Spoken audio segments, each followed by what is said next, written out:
नमस्कार दोस्तों, मैं एसपी सर स्वागत करता हूं आपके अपने चैनल ज्ञान गुरु एकेडमी में।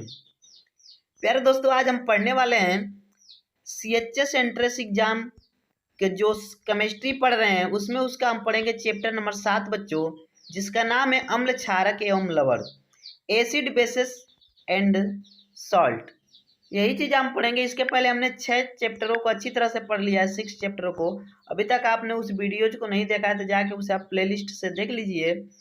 और आज का जो एक क्लास है बच्चों, बहुत ही डेडिकेटेड होने वाला है, आप लोग का बहुत ही अच्छा क्लास होने वाला है। तो इस पूरी वीडियो को अंत तक देखिएगा ताकि आपकी सीएचएस एग्जाम की जो तैयारी हो बहुत ही अच्छी तरह से हो सके, क्योंकि एग्जाम बहुत जल्द होने वाला है। तो आपको तैयारी अपनी क्या है कि बहुत ही प्रॉपर तरीके से करनी होगी। अगर कोई भी कंफ्यूजन हो तो आप हमें कमेंट बॉक्स में ज़रूर लिखें। आपके हर एक कमेंट का रिप्लाई किया जाता है और बहुत ही ध्यान से देखा जाता है आपके प्रत्येक कमेंट को, और जो भी मांग होती है आपकी उसको पूरा किया जाता है। क्लियर है बच्चों?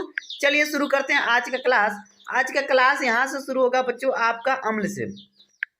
अम्ल अम्ल किसे कहते हैं? पहले देखिए, अम्ल ऐसे यौगिक होते हैं या ऐसे यौगिक पदार्थ होते हैं जिनमें हाइड्रोजन प्रतिस्थाप्य रूप में रहता है। इसमें हाइड्रोजन का एक स्थान होता है विलयन में H आयन। यहाँ पे देखिए, विलयन में जो हाइड्रोजन आयन है के निर्माण के कारण ही पदार्थ को प्रकृति अम्लीय होती है।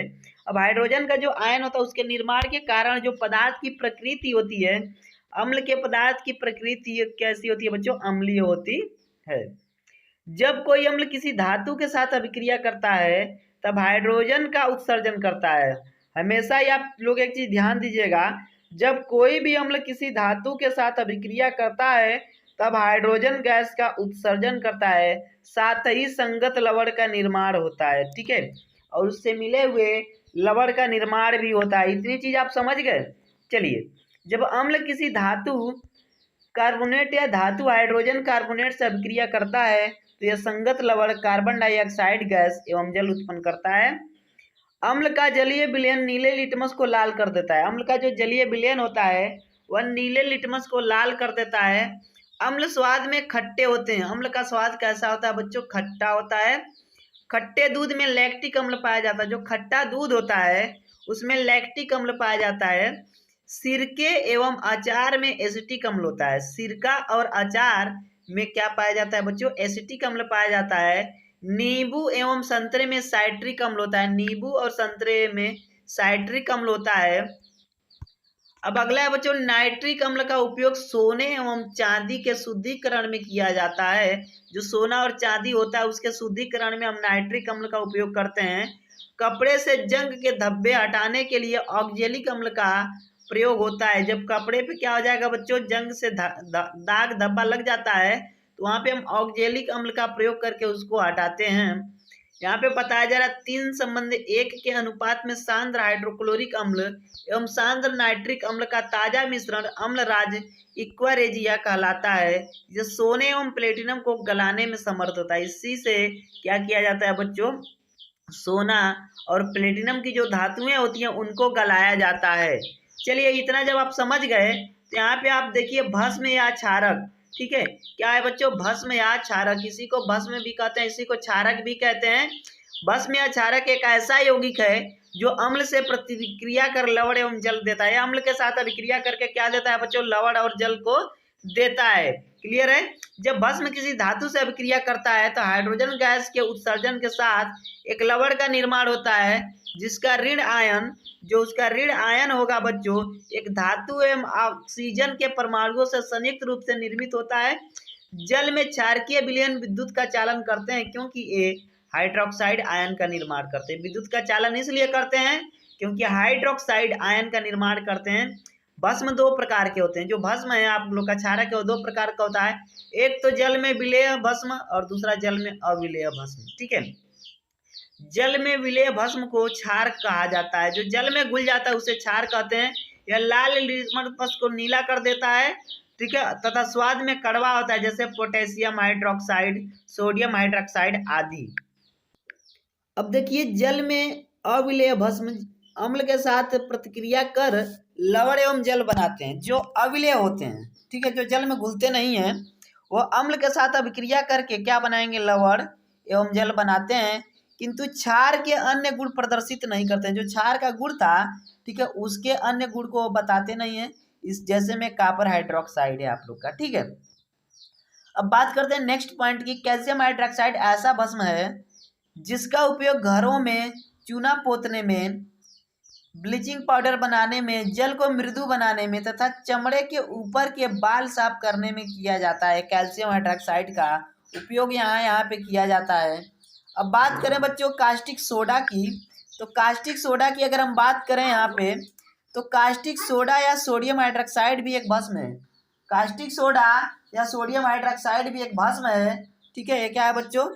भस्म है, ठीक है, जिसका उपयोग साबुन बनाने में, दवा बनाने में, पेट्रोलियम साफ करने में एवं कपड़ा व कागज बनाने में किया जाता है, ठीक है। कपड़ा या कागज बनाने में किया जाता है। मिल्क ऑफ मैग्नीशिया या मैग्नीशियम हाइड्रोक्साइड नामक भस्म का उपयोग पेट की अम्लीयता, पेट जो हमारा होता है, पेट नहीं है, पेट की अम्लीयता को दूर करने में किया जाता है। अगर पेट में एसिडिटी हो जाती है तो मिल्क ऑफ मैग्नीशिया, ठीक है, क्या हो जाती है बच्चों? एसिडिटी। तो वहाँ पे मिल्क ऑफ मैग्नीशिया या मैग्नीशियम हाइड्रोक्साइड का प्रयोग करके पेट की एसिडिटी को समाप्त किया जाता है। क्लियर है बच्चों? अब क्या होता है लिटमस पत्र, इनको पहले समझेंगे। लिटमस पत्र क्या होता है? लिटमस पत्र एक प्राकृतिक सूचक होता है, नेचुरल इंडिकेटर होता है, जिसे थैलोफाइटा समूह के लाइकेन, ठीक है, यहाँ पे लाइकेन नामक, कहीं कहीं पे लीचेन लिखा होगा, ध्यान से देखिएगा, लाइकेन नामक पौधे से प्राप्त किया जाता है। लिटमस विलयन जब न तो अम्लीय होता है और न ही क्षारकीय होता है, तब यह बैंगनी रंग का होता है, ठीक है। न तो अम्लीय होगा और न ही क्षारकीय होगा, तब यह किस रंग का होगा बच्चों? बैंगनी रंग का होता है, ठीक है। अब यहाँ पे बात होता है पीएच स्केल की। पीएच स्केल क्या है? ठीक है, पीएच स्केल कहते किसे हैं? तो किसी विलयन में उपस्थित हाइड्रोजन आयन की सांद्रता। कोई भी विलयन है बच्चों, जैसे मान लीजिए कि आपके पास यह एक पात्र है, ठीक है, इस पात्र में क्या है? यहाँ पे एक विलयन है, ठीक है, विलयन का मतलब घोल है किसी भी चीज का। तो इस विलयन में क्या होगा बच्चों? हाइड्रोजन आयन की सांद्रता ज्ञात करने के लिए हम एक पीएच स्केल का यूज करते हैं, ठीक है। वहां पे क्या हुआ? ज्ञात करने के लिए एक स्केल विकसित किया गया जिसे पीएच स्केल कहते हैं। तो यहाँ पे क्या होता है? 0 से लेकर 14 तक इसमें क्या होते हैं बच्चों? नंबर्स होते हैं, ठीक है।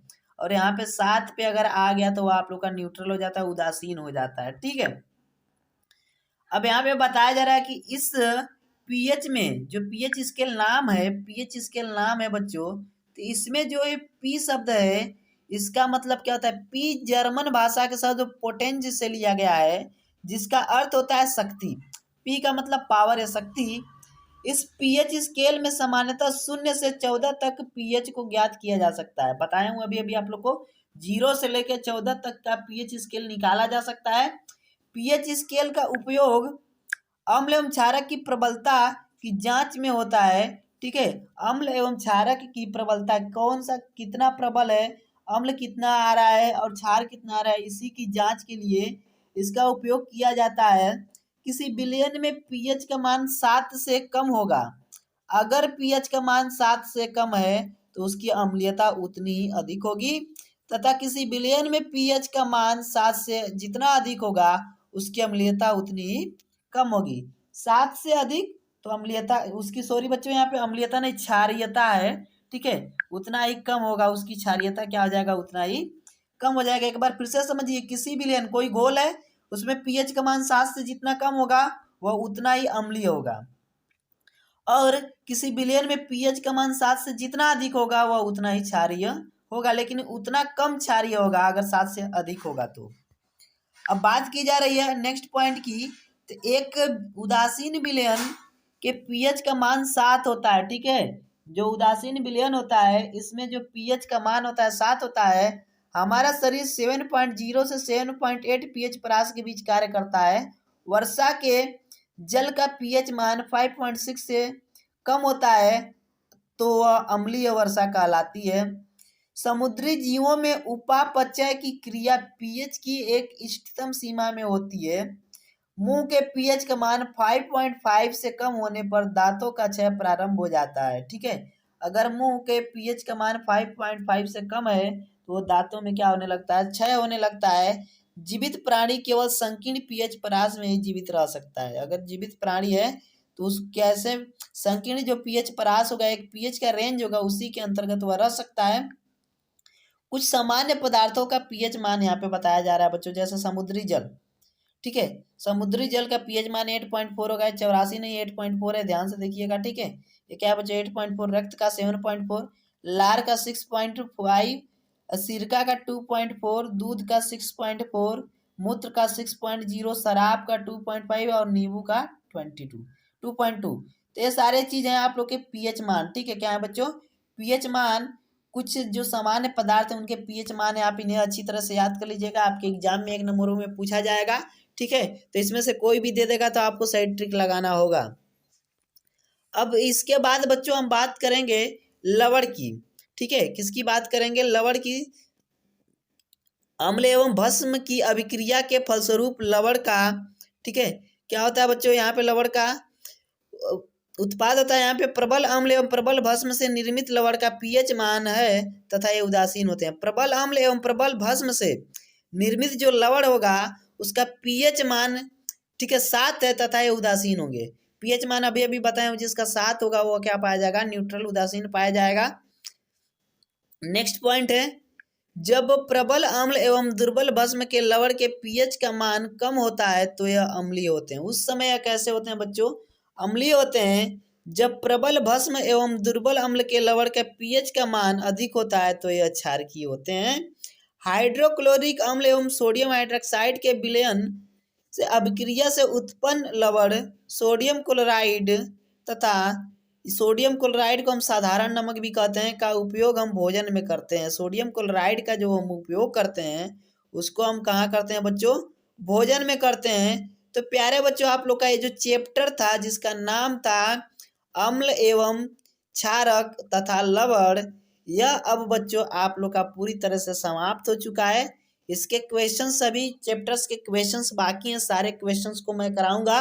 प्रैक्टिस सेट भी मैं आप लोग के लिए लेकर आऊंगा एग्जाम के पहले। तो आपको अगर हमारी ये वीडियो पसंद आई है तो लाइक के साथ साथ शेयर भी करें, और अपने दोस्तों में शेयर करने के साथ ही अभी तक आप हमारे चैनल पे नए हैं तो चैनल को सब्सक्राइब करके बेल आइकन जरूर दबा लें। चलिए एक नई वीडियो में मिलते हैं, तब तक के लिए धन्यवाद।